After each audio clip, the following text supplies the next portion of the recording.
आप सभी का स्टडी कॉपियस पे स्वागत है। तो यहाँ हम बात करेंगे औरंगजेब के बारे में। इससे पहले वाला जो वीडियो था वो शाहजहाँ के बारे में था और टोटल जो है आपका मिडिवल हिस्ट्री कंप्लीट होने वाला है, ये समझ लीजिए। बस ज़्यादा वीडियो नहीं होंगे, 6-7 वीडियो होंगे घटना चक्र के। उसके बाद मॉडर्न हिस्ट्री और आपकी एंशिएंट हिस्ट्री भी कवर की जाएगी, घटना चक्र की पॉलिटी इकोनॉमी भी कवर की जाएगी। तो जो भी आपके एग्जाम लगे UP PSC R O SC R O या फिर आपका जो है जूनियर असिस्टेंट हो, जो भी एग्ज़ाम है सबके लिए घटना चक्र बहुत ज़्यादा इंपॉर्टेंट है, क्योंकि रिवीजन का काम घटना चक्र से बढ़िया तरीके से हो नहीं सकता है। और जो भी आपको पढ़ाया जाता है ना, इसमें क्वेश्चन आंसर भी कराया जाता है। ऐसा नहीं कि सिर्फ आपको जो है मटेरियल दिया जाता है कि यहाँ बस पढ़ना है। क्वेश्चन आंसर नीचे होते हैं, ठीक, लेकिन पूरा जब आप पढ़ेंगे और फिर क्वेश्चन आंसर करेंगे तो चीज़ें आपके दिमाग में ज़्यादा टाइम तक रहेंगी, इसीलिए ऐसा किया जाता है। तो घटना चक्र सही से ख़त्म करिए, क्योंकि यूपी पीएससी आर ओ एक बड़ा एग्ज़ाम होता है, आप समझ ही सकते हैं। एपीएस का भी तगड़ा एग्ज़ाम होता है, तो इतनी बड़ी वैकेंसी को पाना इतना आसान नहीं होता भैया। तो पढ़ाई में मन लगाइए, थोड़ा मेहनत करिए, क्योंकि औरों से आगे निकलना है तो फिर आपको ज़्यादा स्टडी करनी पड़ेगी। तो घटना चक्र की सीरीज आप ज्वाइन करिए और मिडिवल हिस्ट्री की जो फुल क्लासेज हैं वो भी चल रही हैं। तो आप लोगों से रिक्वेस्ट है कि चैनल को सब्सक्राइब करिए। तो शुरू करते हैं फिलहाल बिना आपका टाइम वेस्ट किए, बिना किसी देरी के। देखिए, औरंगजेब जो होते हैं वो आपके शाहजहाँ के पुत्र होते हैं। क्या होते हैं? पुत्र। और शाहजहाँ के बड़े बेटे का नाम दारा शिकोह होता है। जो पुराना वाला वीडियो देखेंगे उसमें क्वेश्चन आंसर भी दारा शिकोह के बारे में कराया गया है, शाहजहाँ के बारे में बताया गया, उनके भी क्वेश्चन आंसर कराए गए घटना चक्र के, तो जाकर देख सकते हैं। तो मुगल गद्दी पर शाहजहाँ का उत्तराधिकारी औरंगजेब हुआ, किंतु ज्येष्ठ पुत्र के उत्तराधिकार के नियम से नहीं, अपितु तलवार के बल से। जो शाहजहाँ के बाद उत्तराधिकारी का जो सिस्टम था औरंगजेब के पास तो आ गया, लेकिन कैसे आया? जब उसने मतलब अपने बड़े भाई को मारा, उनके साथ युद्ध किया, उनका कत्लेआम किया, अपने पिता को जो है वो कैद खाने में डाल दिया, तो इस तरह से उसे गद्दी मिलती है। तो उत्तराधिकार के नियम से नहीं हुआ था, क्योंकि उत्तराधिकार का नियम यही कहता था कि दारा शिकोह को गद्दी पर बैठना है, लेकिन तलवार के बल से औरंगजेब ने उसे मार दिया और गद्दी पर बैठ गया। तो टोटली आप कह सकते हैं मुगल काल में तलवार से ही सत्ता मिलती थी और तलवार के बल पर ही उत्तराधिकार का निर्णय होता था।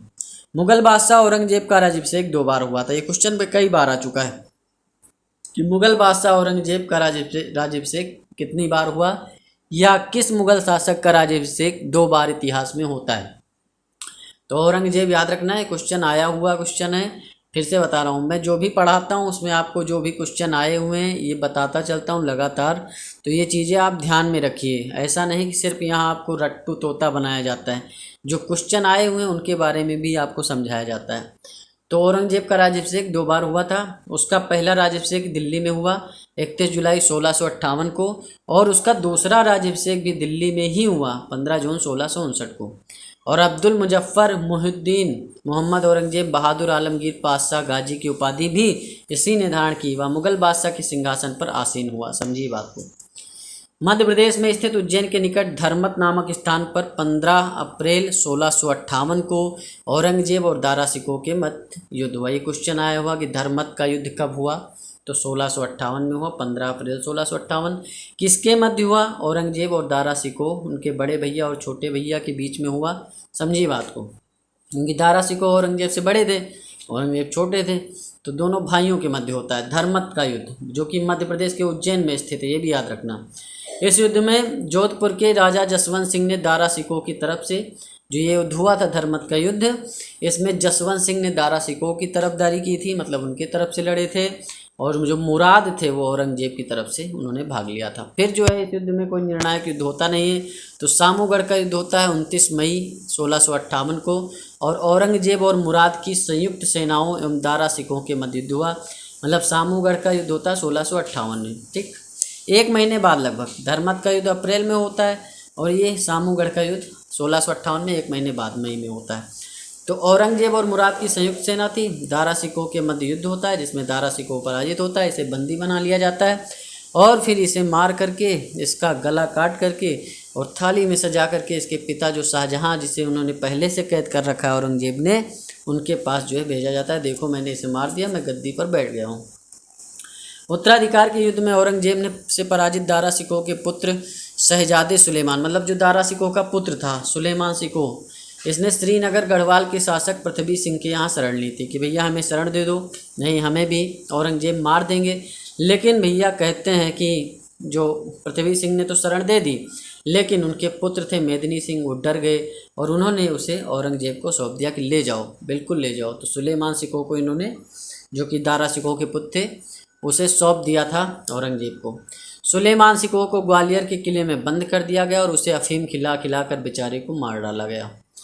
तो 1665 ईस्वी के आरंभ में औरंगजेब ने राजा जयसिंह के नेतृत्व में, जब 1665 का टाइम आता है तो औरंगजेब ने राजा जयसिंह के नेतृत्व में एक विशाल सेना जो है शिवाजी के का दमन करने के लिए भेजी। भैया शिवाजी थे, औरंगजेब की क्या हस्ती थी कि उनसे जो युद्ध करते।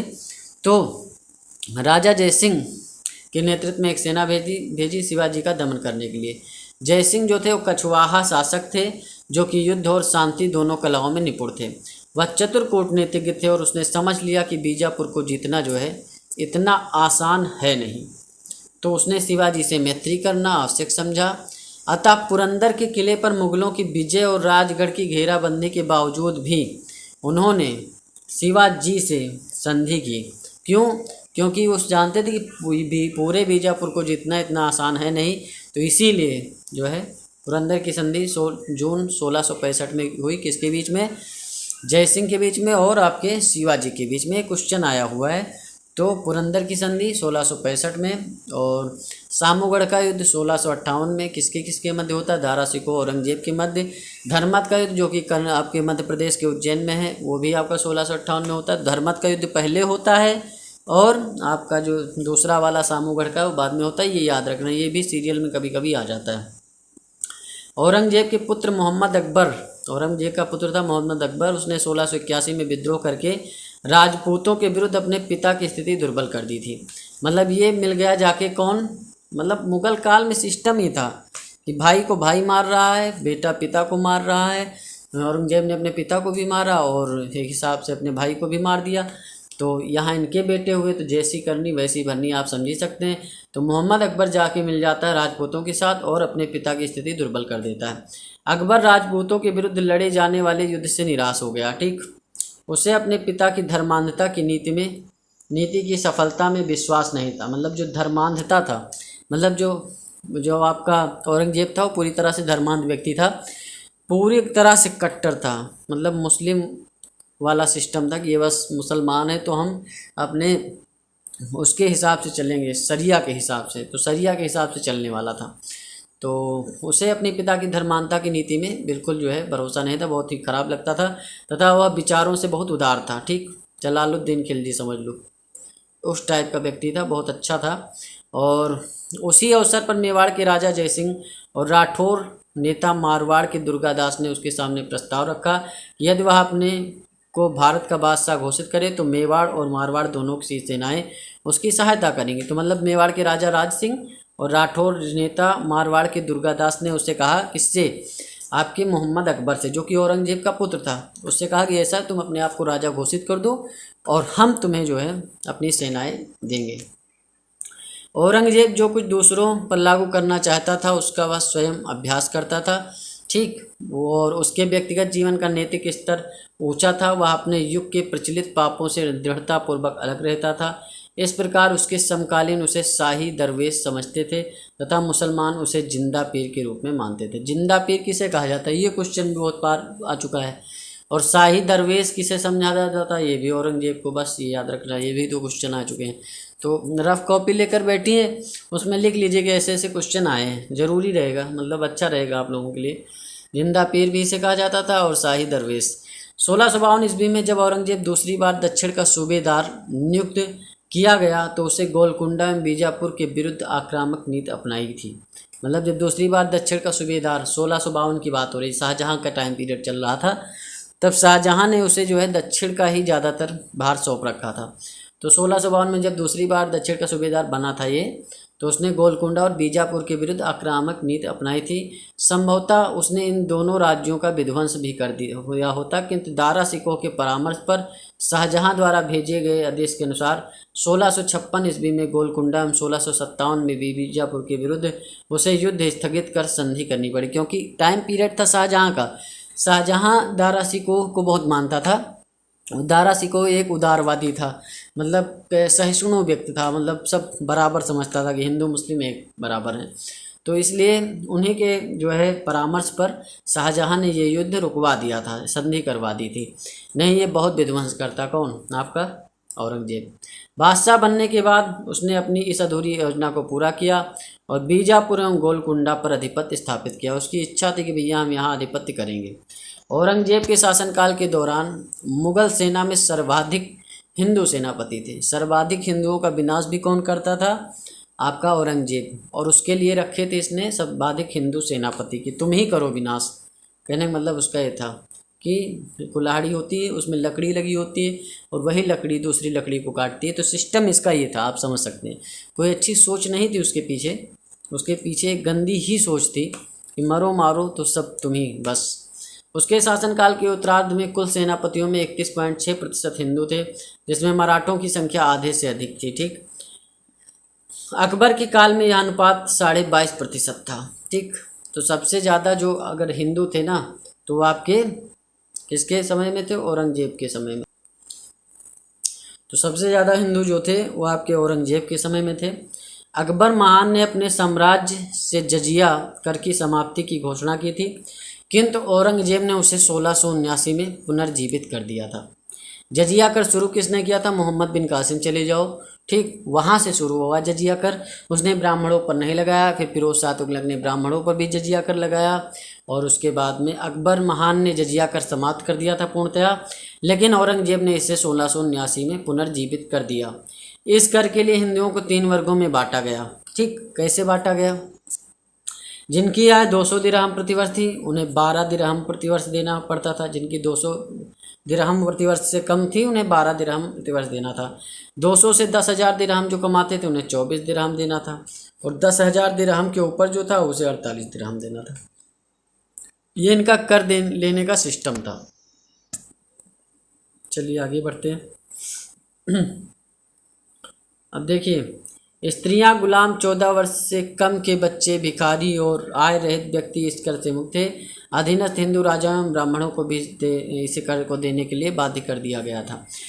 औरंगजेब सर्वोपरि एक उत्साह सुन्नी मुसलमान था। ठीक, सिया नहीं था, सुन्नी कट्टर होते, समझिए बात को। उसकी धार्मिक नीति सांसारिक लाभ के किसी विचार से प्रभावित नहीं थी।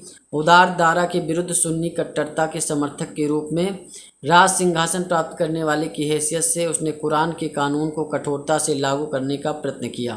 क्योंकि वो सुन्नी था इसलिए वो सोचता था कि भैया जो कुरान में लिखा है वो बहुत सही है और उसी को हम उसी के हिसाब से हम राजकाज अपना चलाएंगे।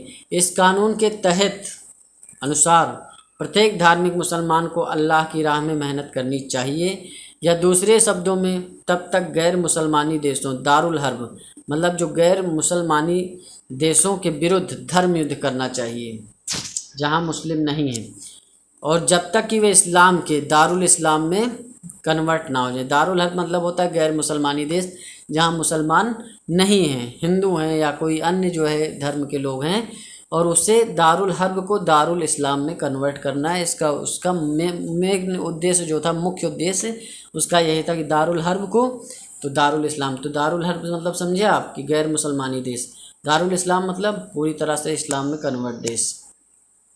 औरंगजेब ने सिक्कों पर कलमा खुदवाना, नौरोज का त्यौहार मनाना। ठीक, तो ये भी क्वेश्चन आते हैं। नौरोज का त्यौहार किसने शुरू किया, औरंगजेब ने। तुलादान किसने शुरू किया, औरंगजेब। झरोखा दर्शन किसने बंद कर दिया, औरंगजेब। झरोखा दर्शन होता था कि ऊपर से महिलाएं जो है वो देखती थी, तो वो भी बंद कर दिया उसने। अकबर द्वारा प्रारंभ हिंदू राजाओं के माथे पर अपने हाथ से तिलक लगाना बंद कर दिया, मतलब अकबर जो था अपने हाथ से तिलक लगाता था वो भी बंद कर दिया। वेश्याओं को शादी करने अथवा देश छोड़ने का आदेश दे दिया कि शादी कर लो या तो देश छोड़ दो, ये काम नहीं चलेगा। दरबार में बसंत, होली, दिवाली आदि त्यौहार मनाना भी बंद कर दिया। किसने, औरंगजेब ने। औरंगजेब ने औरंगाबाद में अपनी प्रिय पत्नी रबियत दुर्रानी के मकबरे का निर्माण किया। औरंगाबाद महाराष्ट्र में है, वहीं पर रबिया उद दौरानी का मकबरे का निर्माण है जो कि इनकी प्रिय पत्नी थी। ठीक, इसे बीबी का मकबरा भी कहा जाता है। तो क्वेश्चन आ जाए कि बीबी का मकबरा कहाँ है, रबिया उद दौरानी का मकबरा कहाँ है, तो भैया वो आपका औरंगाबाद महाराष्ट्र में है। इसकी स्थापत्य कला शैली सुप्रसिद्ध ताजमहल पर आधारित थी, अतः इसे द्वितीय ताजमहल भी कहा जाता है। द्वितीय ताजमहल बीबी के मकबरे को ही कहा जाता है। ये आपका कहाँ पे है, आपके औरंगाबाद में है। दिल्ली के लाल किले में औरंगजेब ने मोती मस्जिद का निर्माण करवाया था। तो दिल्ली का लाल किले में जो मोती मस्जिद का निर्माण है वो किसने करवाया? औरंगजेब ने करवाया है। और आगरा के मोती मस्जिद का निर्माण किसने करवाया, ये आप बताइए। ठीक, तो दिल्ली वाले मोती मस्जिद का निर्माण तो किसने करवाया है? आपके औरंगजेब ने। मेहरुन्निसा औरंगजेब की पुत्री थी। ठीक, मेहरुन्निसा औरंगजेब की पुत्री थी। इसके अतिरिक्त जहां आरा, रोशन आरा, गौहर आरा औरंगजेब की बहन थी तथा शाहजहां की पुत्रियाँ थी। ठीक, शाहजहां की पुत्रियाँ कौन थी? रोशन आरा, गौहर आरा। और मेहरुन्निसा जो थी औरंगजेब की पुत्री थी। औरंगजेब की अन्य पुत्रियाँ थे जेबुन्निसा, जिनतुन्निसा, बदरुत्तनिसा, जुबतुन्निसा। ठीक, निशा निशा लगा लीजिए, यही सब थी। औरंगजेब ने जहाँ आरा को साहिबात उज्जमानी की उपाधि थी। तो ये क्वेश्चन आ सकता है, ये जो आरो में पूछा गया क्वेश्चन भी है कि औरंगजेब ने मतलब साहिबात उज्जमानी किसे कहा जाता है? तो जहाँ आरा को कहा जाता है। जहाँ आरा कौन थी? इनकी जो है एक बहन थी, समझिए बात को। संत अथवा समर्थ रामदास महाराष्ट्र के महान संत थे। इनका जन्म 1608 से 1681 में हुआ, मतलब इन्हीं के समकालीन थे, आप समझ सकते हैं, इन्हीं के समकालीन। रामदास किसके समकालीन थे? औरंगजेब के समकालीन। ये बहुत ही महान संत थे। तो चलिए शुरू करते हैं क्वेश्चन आंसर, क्योंकि आपका औरंगजेब का चैप्टर क्लोज हो चुका है। अब क्वेश्चन आंसर करते हैं जिससे आपका रिवीजन तगड़े से हो। चलिए देखिए आप कि मुगल गद्दी पर औरंगजेब शाहजहां का उत्तराधिकारी हुआ। तो सही बात है, औरंगजेब की बात मतलब शाहजहां की बात कौन गद्दी पर बैठा? औरंगजेब। ज्येष्ठ पुत्र के उत्तराधिकारी के नियम का पालन बिल्कुल नहीं किया गया, क्योंकि जो है दारा सिकोह को गद्दी पर बैठना था, बैठा कौन? औरंगजेब। तो दोनों ये आर सत्य गलत हो जाएगा, क्योंकि एक गलत है, दोनों गलत हैं। ए सत्य है और आर असत्य है। हाँ बस ये आपका सही हो जाएगा, सिंपल सी बात। चलिए आगे बढ़ते हैं। ये PUP PCS में अब देखिए पढ़ भी लीजिए थोड़ा कि मुगल गद्दी शाहजहां का उत्तराधिकारी औरंगजेब हुआ, किंतु ज्येष्ठ पुत्र के उत्तराधिकारी के नियम से नहीं है, अपितु तलवार के बल से। मुगल काल में तलवार ही सत्ता का प्रतीक थी। तलवार के बल पर ही उत्तराधिकार का निर्णय होता था। उत्तराधिकार के कोई सुस्पष्ट नियम नहीं थे। साथ ही शाहजहां के पुत्रों में दारा एवं शुजा के बाद औरंगजेब का क्रम तीसरा था। ठीक, दारा था, फिर शुजा था, उसके बाद जो है आपका औरंगजेब था। तो समझिए बात को।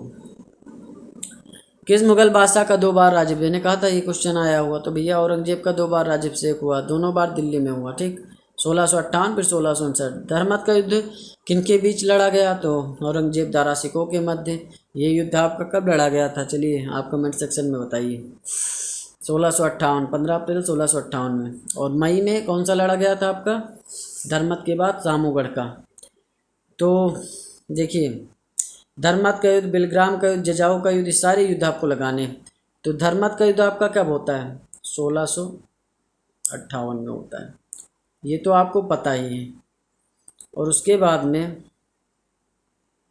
सरनाल का युद्ध देखिए, जो सरनाल का युद्ध होता है 1572 ईस्वी में, युद्ध अकबर के गुजरात अभियान के दौरान हुआ था, जिसमें अकबर के नेतृत्व में मुगल सेना से इब्राहिम मिर्जा को पराजित हुआ। तो ये चीज़ याद रखना, सरनाल का युद्ध अकबर और आपके इब्राहिम मिर्जा के मध्य हुआ था।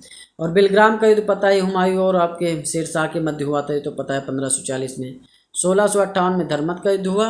और जजाऊ का युद्ध होता है 1707 ईस्वी में, औरंगजेब की मृत्यु के बाद उसके उत्तराधिकारी है बहादुर शाह प्रथम और मोहम्मद आजम शाह के बीच। तो जजाऊ का युद्ध कई बार क्वेश्चन में आ चुका है। जजाऊ का युद्ध 1707 में होता है। तो यहाँ पर जजाऊ का युद्ध एकदम लास्ट में हो जाएगा। देखिए जो भी आपका लगा हुआ है, यह आपका जजाऊ का युद्ध कब हुआ? 1707 में हुआ। बिलग्राम का आपका 1540 में। ठीक, और सरनाल का युद्ध आपका हुआ है धर्मत का 1558 में। सरनाल का युद्ध आपका अकबर के साथ हुआ था तो 1572 में, याद रखिएगा। तो ए लगा दीजिए, बस ए आप लगा दीजिए, क्योंकि सबसे पहले आपका कौन सा होता है?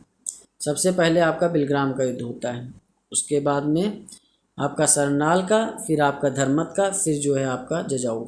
औरंगजेब ने जोधपुर के शासक जसवंत सिंह को 1658 के युद्ध में पराजित कर दिया। ठीक, धर्मत, क्योंकि जसवंत सिंह किसके तरफ से लड़ रहे थे? आपके दारा सिकोह। तो धर्मत किस राज्य में है? तो मैंने बताया था ये मध्य प्रदेश के उज्जैन में है। बस मुगल शहजादा जिसने श्रीनगर गढ़वाल में आश्रय लिया था, तो कौन था? सुलेमान सिकोह था, जो कि आपका दारा सिकोह का पुत्र था। लेकिन जो आपके मेदिनी सिंह होते हैं वो उनको सौंप देते हैं। ठीक, किसको? औरंगजेब को। और इसे अफीम खिला खिलाकर मार डालते हैं। औरंगजेब के किस पुत्र ने विद्रोह करके राजपूतों के विरुद्ध अपने पिता की स्थिति दुर्बल कर दी थी? तो बस किसने की थी? अकबर ने की थी। अकबर का पूरा नाम आप जान लीजिए, कोई दिक्कत की बात, मोहम्मद अकबर।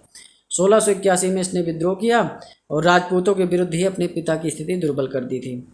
और मेवाड़ के राणा राज सिंह और आपके मारवाड़ के जो दुर्गादास थे, उन्होंने कहा कि ऐसा तुम जो है तुम्हें हम देंगे, क्या सपोर्ट देंगे सेना का, तुम अपने आप को बादशाह घोषित करो। 1665 में पुरंदर की संधि किसके बीच होती है? जयसिंह के बीच शिवाजी और, तो ये कई बार क्वेश्चन आ चुका है। 1665 में होती है, जून 1665। जिंदा पीर किसे कहा जाता है? औरंगजेब को कहा जाता है, इसमें कुछ कहना ही नहीं, सिंपल सी बात, समझ ही सकते हैं आप लोग। जिंदा पीर किसे कहा जाता है? बस वही क्वेश्चन है, औरंगजेब। जब आप पूरी चीज़ें डिटेल में पढ़ेंगे तब क्वेश्चन आंसर करने में कोई दिक्कत ही नहीं होगी। कोई क्वेश्चन फंसेगा तो टेंशन क्यों लेते हैं, उसको जो है डिटेल आप पढ़ ही रहे हैं, घटना चक्र सब चीज़ें जानेंगे यहाँ पे। औरंगजेब के काल में कौन यूरोपीय यात्री भारत आया? चलिए देखते हैं डिटेल में। अंग्रेज यात्री थे पीटर मुंडी। कौन थे? पीटर मुंडी। शाहजहां के काल में भारत की यात्रा पर आया था William Hawkins, Thomas Roe Jahangir के समय, एंटोनियो मोंसेराट अकबर के समय में भारत आए। इस प्रकार से औरंगजेब के शासनकाल में कोई यात्री इनमें से भारत नहीं आया। ठीक, विलियम हॉकिंस किसके आए और टॉमस रो आपके जहांगीर के समय आए थे। और पीटर मुंडी जो है शाहजहां के काल में आए, याद रखना, शाहजहां के टाइम पीरियड में क्वेश्चन आ सकता है भैया, तो आया भी है। एंटोनियो मोंसेराट अकबर के समय में आए थे, तो बस इसमें से कोई नहीं। औरंगजेब ने दक्षिण में जिन 2 राज्यों को विजय किया, तो उसका भैया बीजापुर गोलकुंडा के ऊपर नज़र था शुरू से ही। शाहजहां के शासन पीरियड में दारा शिकोह की वजह से उसने जो है ऐसा कुछ नहीं किया, क्योंकि दारा शिकोह ने अपने पिताजी को समझा के युद्ध विराम करवा दिया था। औरंगजेब ने बीजापुर की विजय कब की? तो 1686 में, जब उसके हाथ में गद्दी आ गई तब, समझिए बात। 1687 में जब औरंगजेब ने गोलकुंडा किले पर अधिकार किया, उस समय गोलकुंडा का शासक कौन था?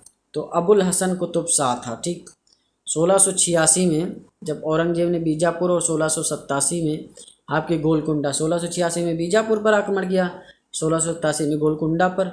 तो 1687 में जब औरंगजेब ने गोलकुंडा किले पर अधिकार किया, उस समय गोलकुंडा का शासक अबुल हसन कुतुब शाह था।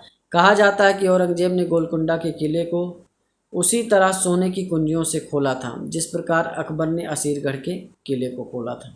ठीक, सोने की कुंजियों से खोला जिस प्रकार अकबर ने असीरगढ़ का किला खोला था, बस समझिए बात को। दिया गया मानचित्र क्या दर्शाता है? तो भैया जब 1707 में जब 1707 में औरंगजेब की मृत्यु होती है, तो ये आपका क्या दर्शाता है? पूरा आपका औरंगजेब का राज्य कार्य समझाता है। ये इतना क्षेत्र छूटा था, समझिए बात को। और ये भी किस लिए छूटा था? क्योंकि शिवाजी की वजह से।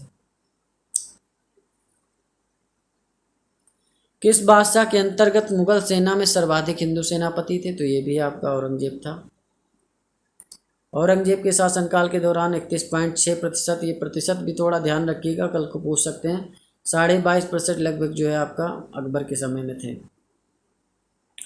सर्वाधिक हिंदू अधिकारी किसके शासन पीरियड में थे? औरंगजेब के शासन पीरियड में। ठीक, जजिया कर किसने पुनः लगाया था? तो आपके औरंगजेब ने लगाया था। ठीक, औरंगजेब तो राज चलाए गए। जिहाद का अर्थ क्या था? तो भैया दारुल इस्लाम। देखो, दारुल हर्ब होता है कि आप जो है गैर इस्लामी देश है, दारुल इस्लाम मतलब पूरी तरह से इस्लामी बनाना, तो उसका मेन उद्देश्य यही था। बीबी का मकबरा किसने बनवाया था? तो आपके औरंगजेब ने। द्वितीय ताजमहल कहा जाता है, ठीक, काले कलर का है, ये आपका औरंगाबाद में है। द्वितीय ताजमहल, बीबी का मकबरा या रबिया दुरानी का मकबरा कह सकते हो, कोई दिक्कत नहीं है।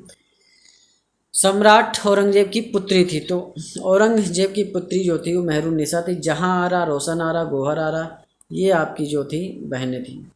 साबियत उज्जमानी, तो कहाँ? जहां आरा को दिया था इसने, जहां आरा को ऐसा पद दिया था, मतलब नाम दिया था। सभी जो भी है देख लीजिए, बस खत्म हो गया। संत रामदास को किसके शासनकाल से संबंधित है? तो ये आपके जहाँ औरंगजेब के समय में थे। ठीक, उन्हीं का टाइम पीरियड था, उनके समकाल। दिल्ली के लाल किले में मोती मस्जिद का निर्माण किसने करवाया? तो औरंगजेब ने करवाया था। और मुगल कालीन प्रशासन अब पढ़ेंगे, जो भी आपके शासक बच्चे हैं उनके बारे में बात कर लेंगे थोड़ी बहुत।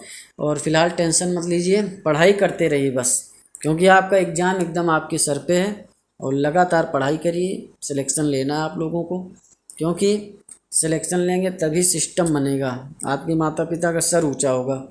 तो बस यही है कि इतनी बड़ी वैकेंसी आई आपकी भैया, इतनी बड़ी वैकेंसी बार बार आती नहीं है। चुनाव का टाइम चल रहा है और इतनी सारी पोस्टें आ रही।